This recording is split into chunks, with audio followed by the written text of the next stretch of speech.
merci de votre présence. Nous sommes très heureux d'avoir l'occasion aujourd'hui de nous exprimer en face de vous, de nous exprimer aussi en face de nos compatriotes pour évoquer un sujet qui, de notre point de vue, est le plus important. Un sujet qui, pour nous, devrait être au centre de nos préoccupations et qui ne l'est pas. Ce journée du 9 décembre représente bien quelque chose parmi les journées internationales célébrées à travers le monde. Et cette journée du 9 décembre n'a jamais été célébrée aussi bien au Sénégal que sur le continent à notre connaissance. Et lorsque nous faisons par malice l'interrogation au niveau de nos compatriotes, qu'ils soient de la société civile, qu'ils soient de la presse, pour savoir justement que représente cette journée, personne n'est en mesure de nous répondre. Parce que tout simplement, on n'accorde pas à cette journée l'importance qu'elle devrait avoir.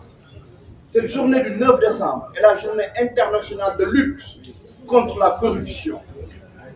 Et ma foi, ici au Sénégal, ici sur le continent africain, si nous souffrons d'un mal, le principal, il s'agit bien de la corruption.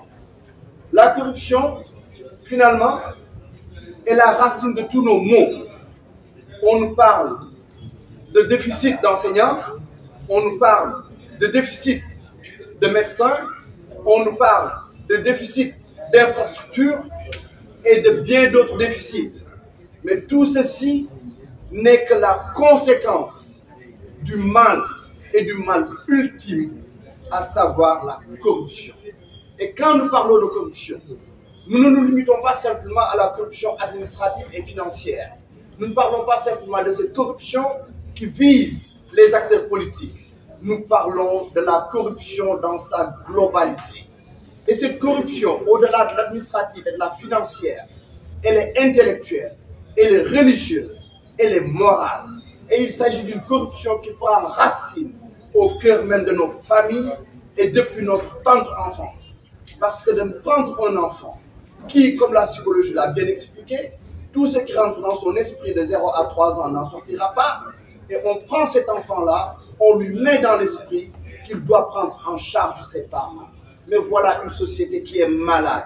Une société saine doit justement avoir des adultes responsables, des adultes ayant conscience qu'ils ont un devoir vis-à-vis des enfants, un devoir de soins, un devoir d'éducation, un devoir d'habitat, un devoir et des devoirs vis-à-vis de leurs enfants.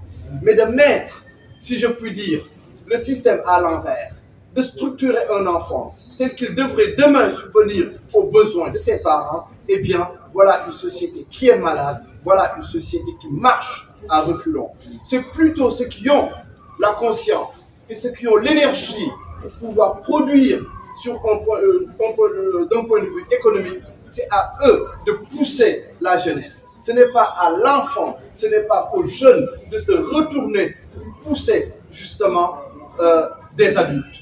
Quand une société fonctionne de cette manière-là, disons-nous bien que cette société, elle est profondément malade. Quand je parle de corruption intellectuelle, la corruption intellectuelle, je vais juste donner un exemple qui est très précis, c'est d'avoir quelqu'un, soi-disant, doté d'une certaine science. Mais lorsqu'il va exprimer sa science, personne n'aura le droit de lui porter la contradiction. Mais ma foi, de quelle science parlons-nous dans ce cas-là? Toute science doit être apte à accueillir, à recevoir une contradiction et y répondre par des arguments.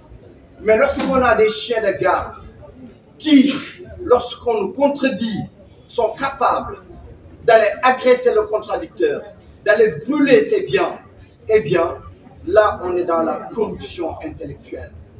Lorsque un professeur qui a autorité sur une jeune femme est capable de courtiser cette jeune femme, d'entretenir une relation amoureuse avec cette jeune femme, ce professeur, il fausse les règles Il fausse l'équilibre entre les élèves. Il fausse l'équilibre entre les étudiants. Il fausse l'avenir des enfants. Et il, si je puis dire, verse dans la corruption de notre jeunesse, dans la corruption morale. La corruption, elle est multiforme dans notre pays. Elle est généralisée. Et c'est toute notre société qui l'est. Et nous sommes corrompus à tel point que quiconque même pense à dénoncer la corruption passe pour être quelqu'un de compliqué, passe pour être